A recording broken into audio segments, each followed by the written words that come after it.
আসসালামু আলাইকুম। বাংলাদেশ বেতার রংপুর স্থানীয় খবরে আমন্ত্রণ জানাচ্ছি তৌহিদা ইসলাম। আজ পবিত্র হজ। লাব্বাইক আল্লাহুম্মা লাব্বাইক ধ্বনিতে এখন মুখরিত আরাফাতের ময়দান। সূর্যোদয় থেকে সূর্যাস্ত পর্যন্ত এই ময়দানে অবস্থান করবেন বিশ্বের ১.৫ শতাধিক দেশ থেকে আগত লাখ লাখ মুসলমান। আরাফাতের ময়দানে অবস্থান করাই হজের মূল আনুষ্ঠানিকতা। এর আগে গতকাল মিনায় অবস্থান করেন হজযাত্রীরা। সেলাইবিহীন ২ টুকরা সাদা কাপড় পরে হজের নিয়ত করে তারা মক্কা থেকে মিনায় যান। মিনায় নিজ নিজ তাঁবুর মধ্যে নামাজ আদায় সহ অন্যান্য ইবাদত করেন। আজ ফজরের নামাজ আদায় করেই তারা যান আরাফাতের ময়দানে। আজ মসজিদে নামিরা থেকে খুতবা দেবেন পবিত্র মসজিদুল হারামের ইমাম ও খতিব শায়খ মাহের বিন হামাদ আল মুয়াইকিলি। এবারও বাংলাসহ ২০টির বেশি ভাষায় আরাফাতের খুতবার অনুবাদ সম্প্রচার করা হবে। সূর্যাস্তের পর আরাফাত থেকে ৯ কিলোমিটার দূরত্বে মুজদালিফার উদ্দেশ্যে রওনা দেবেন হজযাত্রীরা। সেখানে একসঙ্গে মাগরিব ও এশার নামাজ পড়ে রাত্রি যাপন করবেন। আগামীকাল মিনায় বড় জামারায় গিয়ে তারা পাথর নিক্ষেপ করবেন। আর মাত্র একদিন পরেই পালিত হবে মুসলমানদের অন্যতম প্রধান ধর্মীয় উৎসব পবিত্র ঈদুল আজহা। যথাযোগ্য মর্যাদা ও ধর্মীয় ভাবগাম্ভীর্যের মধ্য দিয়ে ঈদুল আজহা উদযাপনে ঈদ জামাত আয়োজন সহ সকল প্রস্তুতি নেওয়া হয়েছে। বিভাগীয় নগরী রংপুরে কালেক্টরেট ঈদগাহে সকাল ৮টায় ঈদুল আজহার নামাজ অনুষ্ঠিত হবে।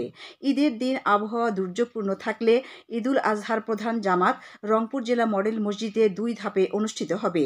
প্রথম জামাত সকাল ৮টায় এবং দ্বিতীয় জামাত অনুষ্ঠিত হবে সকাল ৯টায়। ঈদুল আজহার প্রধান জামাতের সময়ের সঙ্গে সঙ্গতি রেখে জেলার অন্যান্য ঈদগাহ ও মসজিদে ঈদের জামাত অনুষ্ঠিত হবে। রংপুর সিটি কর্পোরেশন নগরীর ৩৩টি ওয়ার্ডের নির্ধারিত ১১৭টি স্থানে কোরবানির প্রাণী জবাইয়ের ব্যবস্থা নিয়েছে। নির্ধারিত স্থানগুলো ছাড়া যাতে কেউ উন্মুক্ত স্থান ও সড়কের উপর প্রাণী জবাই না করেন, এজন্য সচেতনতামূলক প্রচারণা চালাচ্ছে।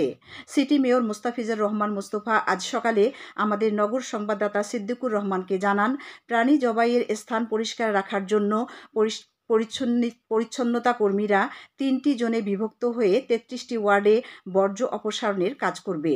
ইতোমধ্যে প্রাণী বর্জ্য অপসারণ ও সুষ্ঠু ব্যবস্থাপনা নিশ্চিত করতে সকল প্রস্তুতি সম্পন্ন করা হয়েছে। বর্জ্য অপসারণে ১২০টি ট্রলি ও রিক্সা ভ্যান, ২৭টি ডাম্প ট্রাক, ৩টি কম্প্যাক্টর ট্রাক, একটি হুইল লোডার, ৩টি ব্যাকহো লোডার, ২টি স্কিড লোডার, ২টি এক্সকাভেটর ও ২টি পানিবাহী গাড়ি ব্যবহার করা হবে। এছাড়াও প্রাণীর বর্জ্য অপসারণে নাগরিকদের সুবিধার্থে একটি কন্ট্রোল রুম খোলা হয়েছে। বর্জ্য অপসারণে 017238074344 অথবা 017447100044 মোবাইল নম্বরে যোগাযোগ করে নগরবাসী কন্ট্রোল রুমের সহায়তা নিতে পারবেন।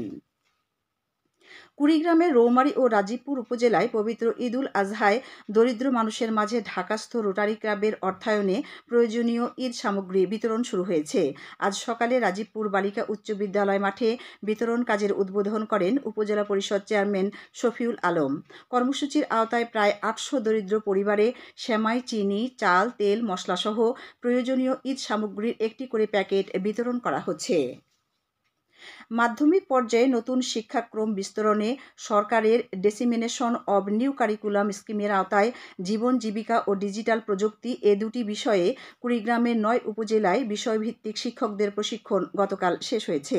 কুড়িগ্রাম সদরের বালিকা উচ্চ বিদ্যালয়ে সমাপনী অনুষ্ঠানে উপস্থিত ছিলেন সদর উপজেলা একাডেমিক সুপারভাইজার মিজানুর রহমান ও প্রধান শিক্ষক আবু হোসেন সরকার সহ মাস্টার ট্রেনারগণ। ৫ দিনব্যাপী এই প্রশিক্ষণে বিভিন্ন বিদ্যালয়ের ১৬৮৩ জন শিক্ষক অংশ নেন। জয়পুরহাটের খেতলাল উপজেলার জিয়াপুরে তুলসীগঙ্গা নদীর তীরের সন্ন্যাসতলী মন্দির এলাকায় দুদিনব্যাপী ঘুড়ির মেলা আজ শেষ হচ্ছে। গ্রামীণ ঐতিহ্যবাহী সন্ন্যাসতলীর মেলা নামে পরিচিত এই মেলাটি ২০০ বছরের বেশি সময় ধরে অনুষ্ঠিত হয়ে আসছে। মেলায় হরেক রকমের ঘুড়ির বেচাকেনা ছাড়াও নানা ধরনের মিষ্টি, মিষ্টান্ন ও শুকনো খাবার, শিশুদের খেলনা, কাঠ, বাঁশ ও মাটির তৈরি বিভিন্ন গৃহস্থালী জিনিসপত্রের বেচাকেনা হচ্ছে। সবশেষে আবহাওয়া। আজ সন্ধ্যে ৬টা পর্যন্ত পূর্বাভাসে বলা হয়েছে, রংপুর, বগুড়া, টাঙ্গাইল, ময়মনসিংহ, কুমিল্লা এবং সিলেট অঞ্চলের উপর দিয়ে পশ্চিম উত্তর পশ্চিম দিক হতে ঘন্টায় ৪৫ থেকে ৬০ কিলোমিটার বেগে অস্থায়ীভাবে দমকা থেকে ঝোড়ো হাওয়া বয়ে যেতে পারে। সেই সঙ্গে বৃষ্টি অথবা বজ্রসহ বৃষ্টিপাতের সম্ভাবনা রয়েছে। এসব এলাকার নদীবন্দরগুলোকে ১ নম্বর সতর্কতা সংকেত দেখাতে বলা হয়েছে। খবর শেষ হলো। বাংলাদেশ বেতারের ঢাকা, কুমিল্লা, চট্টগ্রাম, রাঙামাটি, রাজশাহী, খুলনা, রংপুর, ঠাকুরগাঁও, সিলেট, ময়মনসিংহ, বরিশাল, গোপালগঞ্জ, কক্সবাজার এবং বান্দরবান কেন্দ্রের AM এবং FM এর অনুষ্ঠান অ্যাপসের মাধ্যমে অনলাইনে প্রচার করা হচ্ছে। গুগল প্লে স্টোর এবং অ্যাপল স্টোরে অ্যাপসটি পাওয়া যাচ্ছে। আমাদের পরবর্তী স্থানীয় খবর প্রচারিত হবে সন্ধ্যে 7টায়।